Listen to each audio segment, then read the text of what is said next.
शीतल की कहानियों में आपका स्वागत है। आज की कहानी है माँ का साया।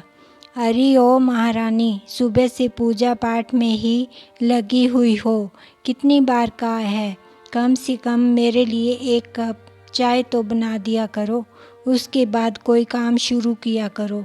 कौशल्या जी की ज़ोर से चिल्लाने की आवाज़ आई तो बहू सौम्या अचानक डर गई और फिर बोली, माँ जी, आप देर तक सोई हुई थी, इसलिए मैंने सोचा कि पहले पूजा ही कर लेती हूँ, उसके बाद आपको चाय दे दूँगी।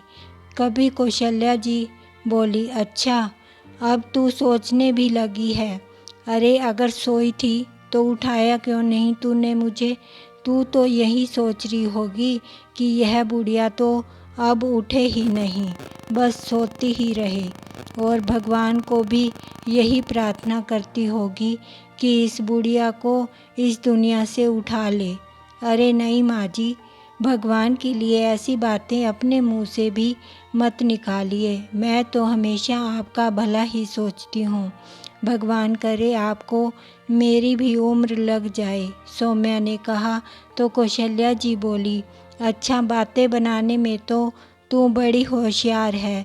थोड़ी सी होशियारी घर के कामों में भी दिखा दिया कर। ठीक है माँ जी, मैं अभी चाय लेकर आती हूँ। ऐसा कहते हुए सौम्या तुरंत रसोई घर में चली गई। घर में हर रोज ही ऐसी बातें होती रहती थी।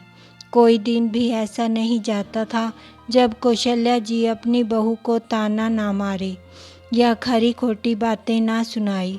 परंतु सौम्या भी ना जाने किस मिट्टी की बनी थी कि अपनी सासू माँ की हर एक बात को चुप करके सुन लेती थी और उसके बावजूद सारे काम बड़े ही प्यार के साथ निपटा देती थी। अपने सासू माँ की सेवा में हर पल हाजिर रहती थी, किसी भी काम में कोई कमी नहीं छोड़ती थी। परंतु ना जाने क्यों कौशल्या जी पर उसकी की गई सेवा का कोई असर नहीं होता था। घर के सभी सदस्य कौशल्या जी की इन बातों को सुनते रहते, परंतु ना तो कोई कभी कुछ बोलता और ना ही किसी को अपनी प्रतिक्रिया देने का अधिकार था। अशोक कुमार जी शहर के जाने माने धनी व्यक्ति थे, जिनकी आयु 60 वर्ष है, और कौशल्या जी इन्हीं की धर्मपत्नी हैं, जो कि 58 वर्ष की हैं। इनका एक बेटा है विकास, जिसकी उम्र 27 वर्ष है, और बेटी अमीषा, जिसकी उम्र 23 वर्ष है। अशोक कुमार जी शहर के जाने माने रईस तो हैं ही, साथ ही वह बहुत बड़े समाज सेवक भी हैं। शहर में जहाँ कहीं भी कोई भी सामाजिक कार्य होता है, वह उसमें बढ़ चढ़ कर हिस्सा लेते हैं। इसलिए शहर के सभी लोग उन्हें बहुत इज्जत देते हैं और पूरे शहर में उन्हें सम्मान दिया जाता है। बहुत सी राजनीतिक पार्टियों ने उन्हें नगर पालिका का चुनाव लड़ने के लिए आमंत्रित किया, परंतु हर बार उन्होंने विनम्रतापूर्वक मना कर दिया। अशोक कुमार जी का बहुत बड़ा कारोबार है, जिसे उनका पुत्र विकास ही देखता है। पिछले 4 सालों से विकास ही पूरे कारोबार का कार्यभार संभाल रहा है। अशोक कुमार जी कभी कभार ही ऑफिस जाते हैं या फिर कभी कभी विकास के कारोबार के सिलसिले में कोई सलाह मशवरा लेना होता है तो पिता को बुला लेता है। अशोक कुमार जी की बेटी, जो कि बीए का फाइनल ईयर कर रही है, सेठ जी उसके लिए योग्य वर की तलाश कर रहे हैं। वे इसी इंतज़ार में हैं कि कब उनकी तलाश खत्म हो और वह अपनी बेटी के हाथ पीले कर दें। घर में नौकर चाकरों की कोई कमी नहीं है, परंतु कौशल्या जी को तो बस उनकी बहू सौम्या से ही सभी काम करवाने की आदत हो गई है।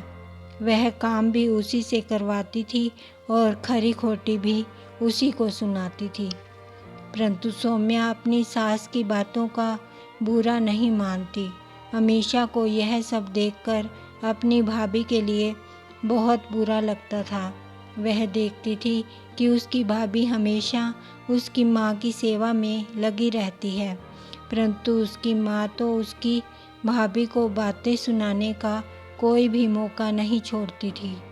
बस यही बात हमेशा उसको सबसे ज़्यादा बुरी लगती थी, परंतु वह कुछ भी कर नहीं सकती थी क्योंकि माँ ने कसम जो दी थी अपनी भाभी की हम उम्र ही थी, इसलिए सौम्या उसकी अच्छी सहेली बन चुकी थी। ननद भाभी आपस में हंसती बतियाती और सभी प्रकार की बातें कर लेती थी। हमेशा अपनी माँ के व्यवहार के लिए अपने भाभी से माफ़ी भी मांगती थी, परंतु सौम्या हमेशा यही कहती कि माँ तो मुझे अपना समझकर डांटती है, वह मुझसे बड़ी है, उनका मुझ पर पूरा हक है। बड़ों की डांट का कभी भी बुरा नहीं मानना चाहिए, इसलिए तुम्हें माफ़ी मांगने की कोई ज़रूरत नहीं है। सौम्या और विकास की शादी 7 महीने पहले ही हुई थी। सौम्या अपने पिता की इकलौती संतान थी। जब सौम्या केवल 12 वर्ष की थी तभी उसकी माँ बीमारी के कारण स्वर्ग सिधार गई थी। सर्वगुण संपन्न सौम्या सुंदर, सुशील और सभी गृह कार्यों में निपुण थी और पढ़ाई में भी बहुत अच्छी थी। सौम्या के पिता एक दुकान पर नौकरी करते थे। उनके परिवार की आर्थिक स्थिति कुछ खास नहीं थी, परंतु सौम्या के पिता ने कभी भी सौम्या के लिए कोई कमी नहीं आने दी। सौम्या अपनी पढ़ाई का बोझ और अन्य खर्चों का बोझ अपने पिता पर नहीं डालना चाहती थी, इसलिए पढ़ाई करते हुए ही उसने बच्चों को ट्यूशन पढ़ाने का काम भी शुरू कर लिया था, ताकि वह अपनी फीस और अन्य खर्च के पैसे आराम से निकाल सके। सौम्या ने पिछले वर्ष ही ग्रेजुएशन की थी और अब पोस्ट ग्रेजुएशन के प्रथम वर्ष में अध्ययनरत थी। शहर के ही एक प्राइवेट कॉलेज में पढ़ाई कर रही थी। सौम्या के कॉलेज में एक टैलेंट शो होने वाला था, जिसमें सौम्या ने कविता वाचन प्रतियोगिता में हिस्सा लिया था। टैलेंट शो में मुख्य अतिथि के तौर पर अशोक कुमार जी को आमंत्रित किया गया था। अशोक कुमार जी अपने साथ अपनी पत्नी कौशल्या जी और बेटी अमीषा को भी उस कार्यक्रम में ले गए थे। जब कविता वाचन के लिए सौम्या स्टेज पर आई और जब उसने स्टेज पर अपनी कविता सुनाई तो सभी श्रोतागण मंत्रमुग्ध हो गए। सौम्या की मीठी आवाज़ और आत्मविश्वास ने अशोक कुमार जी का मन मोह लिया था। कविता वाचन प्रतियोगिता में सौम्या ने प्रथम स्थान प्राप्त किया था। जब अशोक कुमार जी घर लौटे तो वे तो बस सौम्या की तारीफ़ों के पुल बांधे जा रहे थे। सौम्या ने कितनी अच्छी कविता सुनाई, वह दिखने में भी बहुत सुंदर है, उसकी आवाज़ बहुत मीठी है और आत्मविश्वास में तो उसका कोई सानी ही नहीं। तभी कौशल्या जी ने मजाक मजाक में कहा, यदि इतनी ही पसंद है सौम्या तो बहू क्यों नहीं बना लेते उसे। वैसे भी अपने बेटे विकास के लिए तो आप लड़की ढूंढ ही रहे हैं। कौशल्या जी के मुंह से जैसे ही यह बात अशोक कुमार जी ने सुनी तो उसी समय उनके चेहरे पर खुशी के भाव आ गए और बोले, यह ख्याल मेरे मन में क्यों नहीं आया। कौशल्या, तुम भी कभी कभी समझदारी वाली बातें कर देती हो। इस समय कौशल्या जी नाराज हो गई। फिर अशोक जी हंसते हुए बोले, अरे मैं तो मजाक कर रहा था कौशल्या, तुम तो यूं ही नाराज हो गई। अशोक जी ने सौम्या के कॉलेज के प्रिंसिपल को फ़ोन लगाया और प्रिंसिपल से उसका पूरा नाम, उसके पिता के बारे में पूरी जानकारी हासिल की। अशोक कुमार जी ने अपने अकाउंटेंट को बुलाकर सौम्या के घर परिवार के बारे में पता करने के लिए कहा तो अकाउंटेंट बोला, सेठ जी, वे तो मेरे बहुत ही अच्छे मित्र हैं, उनके बारे में तो मैं आपको सब कुछ बता सकता हूँ। उनकी पत्नी का देहांत हुए करीब 11 वर्ष हो चुके हैं। तब से घर में दोनों पिता पुत्री ही घर में रहते हैं। सौम्या के पिता आपके मित्र श्यामलाल जी के यहाँ लगभग 25 सालों से नौकरी करते हैं और श्यामलाल जी तो उन्हें अपने घर के सदस्य की तरह ही मानते हैं। और सौम्या की तो क्या ही कहें, वह तो साक्षात देवी अन्नपूर्णा की मूरत है, गुणों की खान है। जिस भी घर में जाएगी उसी घर को स्वर्ग बना देगी। अशोक कुमार जी ने कौशल्या जी से अपने मन की बात बताई कि वह सौम्या को अपने घर की बहू बनाना चाहते हैं। तभी पास में ही खड़ी अमीषा ने जैसे ही अपने बाबूजी की बात सुनी तो जोर से उछल पड़ी और बोली, आपने बिल्कुल ठीक कहा बाबूजी। मैंने तो जब से सौम्या को देखा था तब से मैं भगवान से यही प्रार्थना कर रही थी कि यही लड़की हमारे घर मेरी भाभी बनकर आई। इस पर कौशल्या जी ने कहा, यह सब तो ठीक है, मुझे सौम्या पसंद भी है, परंतु एक बात का मुझे संदेह है। आप तो जानते ही हैं कि हमारी और उनकी आर्थिक और सामाजिक स्थिति में बहुत ज़्यादा अंतर है और सौम्या एक बिन माँ की लड़की है, तो मुझे संदेह है कि क्या वह हमारे घर में आकर सब कुछ सही ढंग से निभा पाएगी। अशोक जी बोले, अरे तुम भी क्या बात करती हो कौशल्या। सौम्या जैसी सर्वगुण संपन्न लड़की अगर नहीं निभा पाएगी तो फिर और कौन निभा पाएगा।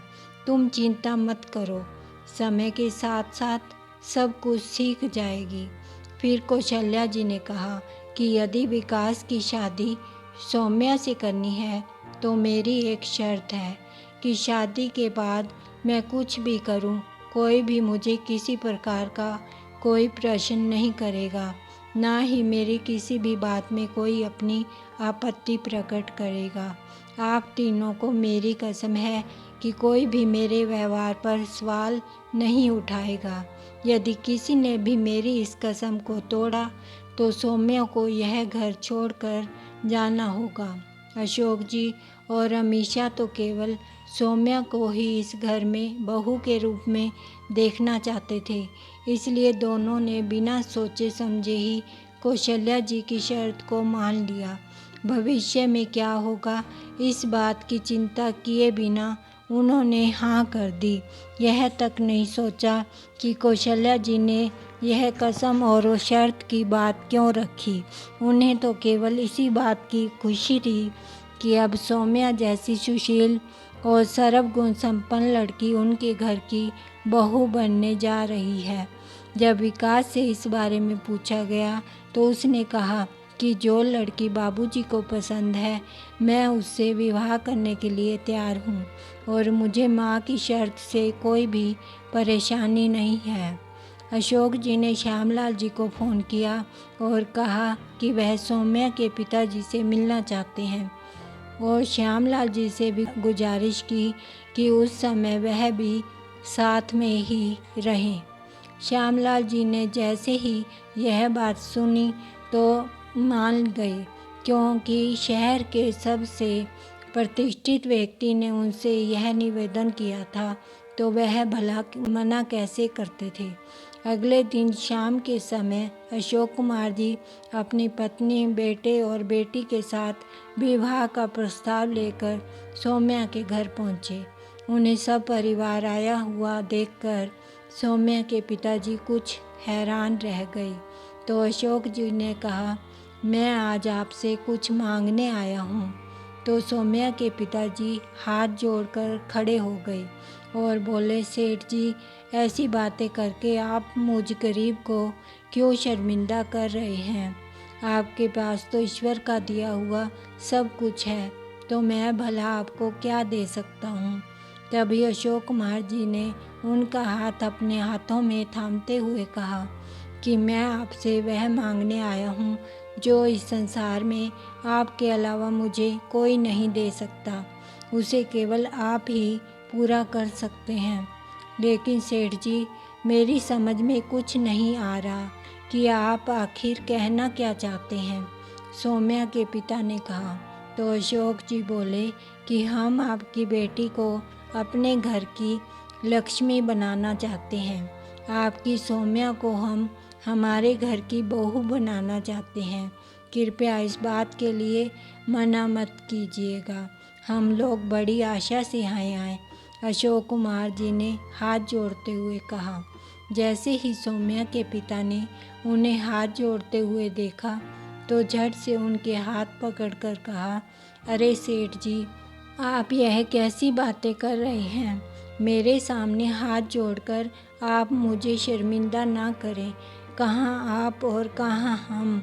आपकी और हमारी आर्थिक स्थिति में ज़मीन आसमान का फ़र्क है। तो अब आप ही बताइए कि यह संबंध कैसे संभव हो पाएगा।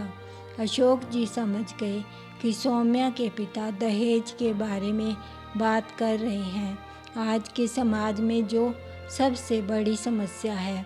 समाज चाहे कितना भी आगे क्यों ना बढ़ गया हो, कितना ही मॉडर्न क्यों ना हो गया हो, परंतु दहेज रूपी राक्षस हमेशा एक बेटी के पिता के सामने अपना मुंह बाहर खड़ा रहता है। कभी अशोक जी ने कहा, जब कोई पिता अपनी बेटी का कन्यादान करता है तो उसे कुछ और उम्मीद करना भी घोर पाप है, क्योंकि एक पिता अपने जीवन भर की पूंजी, अपनी लाडली बेटी, अपने कलेजे के टुकड़े को किसी दूसरे को सौंप देता है। यदि इस दान के आगे किसी भौतिक सुख सुविधा की इच्छा की जाए तो यह महापाप कहलाएगा। हमें केवल आपकी बेटी चाहिए और कुछ नहीं। यह सुनते ही सौम्या के पिताजी की आंखों में आंसू आ गए और कहने लगे कि जब से सौम्या बड़ी हुई है तब से मुझे इसके विवाह की चिंता सता रही है और मैं हमेशा सोचता था कि हे ईश्वर, इस बिन माँ की बच्ची के लिए कौन सा घर सही रहेगा। अपनी हैसियत को देखते हुए मैं हमेशा यही सोचता था कि क्या कोई अच्छा घर मेरी बेटी को मिलेगा भी या नहीं। लेकिन सेठ जी, यदि हर लड़के का पिता आपके जैसे ही सोचने लगे तो किसी के लिए अपनी बेटी अपने परिवार पर बोझ नहीं होगी। हर परिवार में बेटियों को सर का ताज माना जाएगा। अशोक जी ने कहा, आप बिल्कुल निश्चिंत रहिए। आपकी बेटी सौम्या अपने एक घर से दूसरे घर में जाएगी। आप केवल इस रिश्ते के लिए हाँ कर दीजिए। सेठ जी, यदि ईश्वर साक्षात हमसे कुछ मांगने आए तो हम कहाँ इतने सक्षम हैं कि उनकी इच्छा को नकार सकें। मुझे यह रिश्ता स्वीकार है। तभी अशोक जी ने कहा कि अब हम हमारी होने वाली बहू से मिलना चाहते हैं। उसी समय श्यामलाल जी की पत्नी सौम्या को लेकर बाहर आई। आज सौम्या आसमानी रंग की साड़ी में और भी ज़्यादा खूबसूरत लग रही थी। विकास से पहली बार उसकी मुलाकात हुई थी तो विकास तो केवल बिना पलक झपकाए उसकी ओर देखते ही जा रहा था। उसी समय उसे अमीषा ने कोहनी मारी तो वह ठिठक कर दूसरी ओर देखने लगा। रिश्ता पक्का करने के लिए कौशल्या जी ने शगुन के तौर पर सौम्या के हाथों में अपने पुश्तैनी सोने के कंगन पहनाई। सौम्या जैसे ही उनके पैर छूने के लिए झुकने लगी तभी कौशल्या जी ने उसे अपने गले से लगा लिया। फिर सौम्या के पिता ने भी विकास के हाथ में शगुन के तौर पर कुछ रुपए पकड़ाए। फिर सभी लोगों ने एक दूसरे को मिठाई खिलाकर बधाई दी। कुछ ही दिनों में अशोक जी ने पंडित जी से विवाह का मुहूर्त निकलवाया तो 1 महीने बाद का शुभ मुहूर्त निकला। महीने बाद जब सौम्या अपने नए घर में बहू बनकर आई तो विकास ने उसे कहा कि वह पति पत्नी बाद में हैं, पहले एक दूसरे के दोस्त हैं। सौम्या को यह बात सुनकर बहुत खुशी हुई, क्योंकि दोस्ती ही केवल ऐसा रिश्ता है जो हम पर थोपा नहीं जाता, जिसे हम स्वयं चुनते हैं। इसलिए जीवन में एक सच्चा दोस्त होना बहुत ज़्यादा ज़रूरी है। विवाह के अगले दिन अशोक जी ने अपनी बहू सौम्या को अपने कमरे में बुलाया और कहा कि बेटी, मुझसे एक वादा करो कि यदि तुम्हारी सास कभी भी तुम्हें डांट भी दे या कुछ भी कह दे तो तुम पलट कर कोई जवाब नहीं दोगी या कभी ऐसा कोई भी कदम नहीं उठाओगी जिससे हमारे परिवार की मर्यादा को ठेस पहुँचे। सौम्या बहुत ही सुलझी हुई लड़की थी। वह जानती थी कि यदि घर के बड़े कोई बात समझाते हैं तो उसमें बच्चों का भला ही होता है, क्योंकि उन्हें हमसे ज़्यादा जीवन का अनुभव होता है। शिक्षा तो एक इंसान को बुद्धिमान बनाती है, परंतु अनुभव समझदार बनाता है। इसलिए उसने ससुर जी से कहा कि यदि आप यह वादा मुझसे ना भी लें तब भी मैं अपनी सासू माँ का हमेशा मान रखूँगी। फिर भी मैं आपको वचन देती हूँ कि चाहे कुछ भी हो जाए, मैं अपनी सासू माँ से कभी भी ऊंची आवाज़ में बात नहीं करूँगी। इस घर की मान मर्यादा को कभी आँच नहीं आने दूँगी। बाबूजी, आप जानते हैं कि मेरी माँ मुझे बचपन में ही छोड़कर चली गई थी। अब यदि इतने वर्षों बाद ईश्वर ने मुझे माँ का सुख दिया है तो मैं उनके सामने बोलना तो दूर, उन्हें ठेस पहुँचाने के बारे में भी सोच नहीं सकती। सौम्या की यह बात सुनकर अशोक जी ने बड़े ही प्यार से उसके सिर पर स्नेह भरा हाथ रखा और कहा कि बेटी, शायद मैं पिछले जन्म में कोई पुण्य किए होंगे जो मुझे तुम्हारे जैसी बहू मिली। सदा खुश रहो। बाबूजी, यह तो मेरा सौभाग्य है कि आप लोगों ने मुझे बहू के रूप में स्वीकार किया। अपनी बहू की यह बात सुनकर अशोक जी मुस्कुरा दिए और कहा कि अब जाओ, अपना काम करो और मेरे लिए एक कड़क सी चाय भेज देना। जी ठीक है। यह कहते हुए सौम्या कमरे से बाहर चली गई। एक सप्ताह के अंदर अंदर सभी मेहमान अपने अपने घर को चले गए। अब घर में केवल नौकर और परिवार के सदस्य ही थे। कौशल्या जी अब हर बात के लिए सौम्या को ही बुलाती।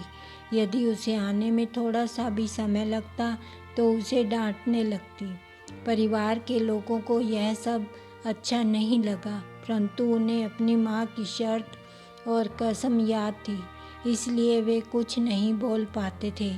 सौम्या पहले तो कुछ ना कुछ गलती कर देती थी, परंतु धीरे धीरे अपनी सासू माँ को खुश करने के लिए वह अपने आप में सुधार लाने का प्रयास करती थी। जब भी कौशल्या जी उसे डांटती तो वह बस चुप करके सुन लेती और अपनी गलती को सुधारने की कोशिश करती। देखते ही देखते समय बीतने लगा। सौम्या के विवाह को अब 11 महीने हो चुके थे। अब कौशल्या जी को अपनी बहू सौम्या को डांट लगाने का कोई मौका नहीं मिलता था, तो सौम्या भी खुश रहने लगी। एक दिन अशोक जी के भाई, जो कि इस शहर में रहते थे, उनके घर पर सुंदरकांड का पाठ होना था, तो अशोक जी के घर से भी सभी को बुलाया गया था। उन्होंने विकास, सौम्या और अमीषा को एक दिन पहले ही आने को बोला था, तो वे लोग एक दिन पहले ही उनके घर चले गए। जब अगले दिन अशोक जी जाने को तैयार हुए तो कौशल्या जी ने कहा, आप चलिए, मुझे मंदिर जाना है, उसके बाद सीधे वहाँ पहुँच जाऊँगी। तब अशोक जी ने भी उससे कोई प्रश्न नहीं किया और वे चले गए। कुछ समय बाद कौशल्या जी भी उनके घर पहुंच गई और पाठ के समापन के बाद प्रसाद ग्रहण करके सभी अपने अपने घर की ओर चल दिए। तो अशोक कुमार जी भी अपने परिवार सहित अपने घर लौट आए। घर आकर देखा तो दरवाज़ा बंद था। अशोक जी ने नौकरों को आवाज़ दी, परंतु उनकी तरफ से कोई उत्तर नहीं आया। तभी कौशल्या जी ने कहा, मेरे पास एक और चाबी है, और उस चाबी को उन्होंने अपनी बहू को देते हुए कहा, सौम्या, दरवाज़ा खोलो। जैसे ही सौम्या ने दरवाज़ा खोला तो पूरे घर में अंधेरा छाया था। फिर कौशल्या जी ने तेज आवाज़ में कहा, बहू, रात यहीं गुजारने का इरादा है क्या? अंदर चलो। जैसे ही सौम्या ने अपना कदम आगे बढ़ाया तो अचानक पूरा घर रोशन हो गया और सौम्या के सिर पर गुलाब की पंखुड़ियों की बरसात हो गई। तभी कौशल्या जी ने कहा, जन्मदिन मुबारक हो बहू, दूधो नहाओ पूतो फलो। पूरा हॉल बड़ी ही खूबसूरती से सजाया गया था और दीवार पर बहुत सुंदर अक्षरों में लिखा था, happy birthday to Saumya. Saumya ने सामने देखा तो मेज पर कुछ रखा हुआ था। घर के सभी सदस्य बड़ी हैरानी से इस दृश्य को देख रहे थे।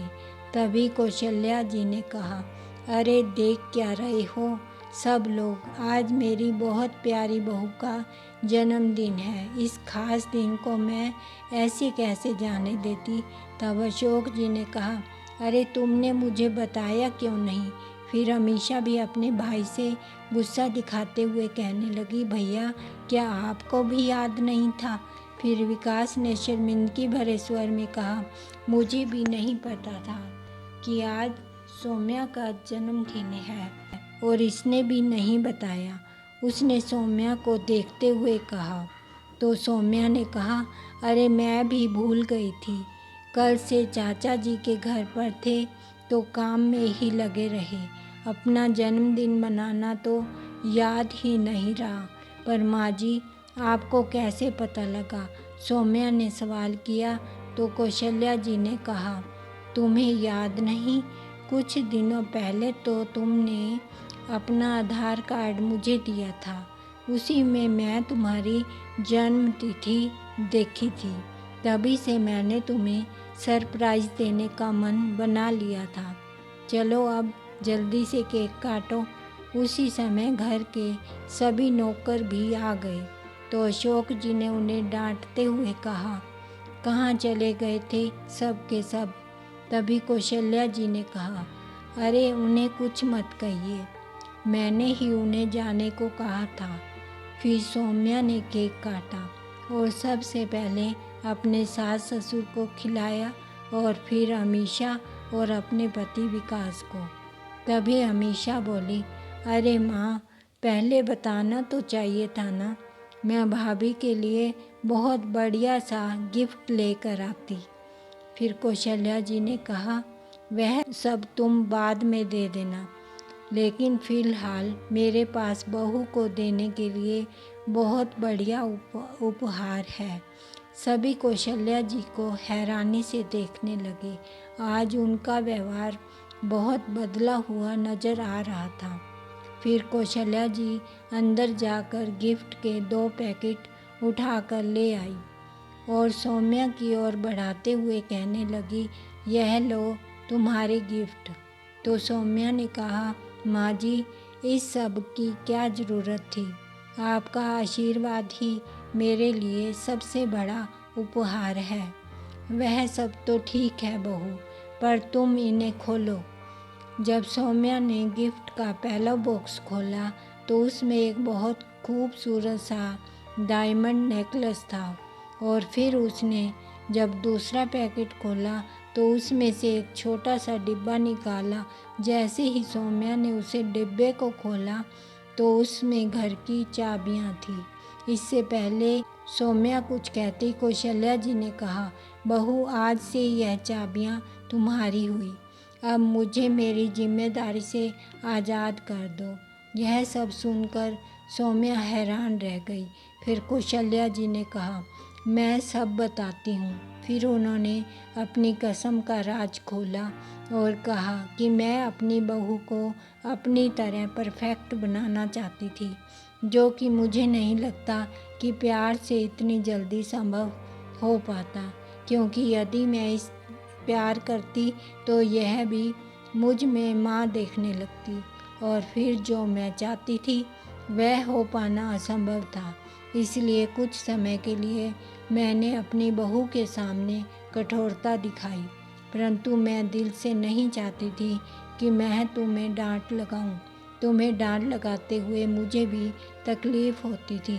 शादी से अगले दिन जब तुमने अपने ससुर जी को वचन दिया था कि तुम इस घर की मान मर्यादा को आँच भी नहीं आने दोगी, उसी समय मुझे एहसास हो गया था कि तुम बहुत जल्दी पूरा घर संभाल लेगी, लेकिन इतनी जल्दी संभाल लोगी इसकी मुझे उम्मीद नहीं थी। परंतु आज मुझे पूरा यकीन है कि तुम इस परिवार की मान सम्मान की बहुत अच्छे से रक्षा करोगी। आज जन्मदिन तो तुम्हारा है, परंतु सबसे बड़ा तोहफा तो तुमने मुझे दिया है। यह सब कुछ सुनकर सौम्या की आंखें आंसुओं से भर आई। पिछले 11 महीने से जिस दिन का वह इंतजार कर रही थी, वह दिन आज आ गया था। आज उसे सही मायने में उसकी माँ का आशीर्वाद मिल गया था। उसकी आंखों में आए आंसू देखकर कौशल्या जी ने कहा, बिटिया रोती क्यों हो? आज तो खुशी का दिन है। तभी सौम्या ने कहा, माँ आज मुझे मेरी माँ मिल गई, यह उसी खुशी के आंसू हैं। यह सुनते ही कौशल्या जी ने उसे अपने गले से लगा लिया और बोली, यदि आज के बाद मेरी बिटिया को किसी ने भी रुलाया तो मुझसे बुरा कोई नहीं होगा। यह सब सुनकर सभी के चेहरे मुस्कान से खिल उठे। सौम्या ने ना जाने अपने जीवन के कितने वर्ष अपनी माँ के बिना काटे, तो उसके लिए जेठ की तपती दोपहर के समान थे। परंतु आज कौशल्या जी का स्नेह भरा वात्सल्य उसके लिए सावन के मौसम की ठंडी फुहार के समान था। आज सौम्या ममत्व की शीतल छाया में खुद को सौभाग्यवती महसूस कर रही थी। आपको यह कहानी कैसी लगी? प्लीज़ लाइक करें, कमेंट करें और सब्सक्राइब करना बिल्कुल मत भूलें। धन्यवाद।